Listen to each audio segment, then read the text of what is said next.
सस्ता दिमाग, महंगा नुकसान। एक गांव था जिसका नाम था मेहनत गांव। इस गांव में एक जवान लड़का रहता था, पप्पू। पप्पू का एक ही उसूल था, मेहनत कम, फायदा ज्यादा। जब लोग सुबह सुबह खेत जाते, पप्पू चारपाई पर लेटा होता। वो कहता, अरे भाई, दिमाग हो तो हाथ चलाने की क्या जरूरत। गांव वाले हंसकर कहते, एक दिन यही दिमाग पप्पू को ले डूबेगा। एक दिन पप्पू ने सोचा, इस साल बिना मेहनत के सबसे अच्छी फसल उगाऊंगा।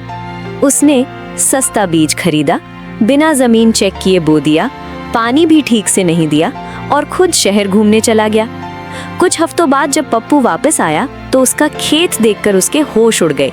ना हरियाली, ना फसल, सिर्फ सूखी मिट्टी, ऊपर से कर्ज अलग। पप्पू सिर झुकाए गांव के बुजुर्ग हाजी साहब के पास गया। हाजी साहब मुस्कुराए और बोले, बेटा, सस्ता दिमाग लगाया था, इसलिए नुकसान महंगा हो गया। ये बात पप्पू के दिल में उतर गई।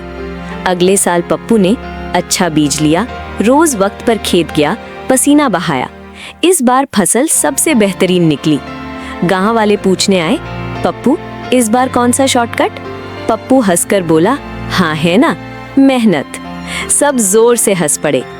इस कहानी से हमें ये सबक मिलता है कि जो लोग मेहनत से भागते हैं, नुकसान उनका पीछा नहीं छोड़ता। असली अकल वही है जो सही रास्ता चुने।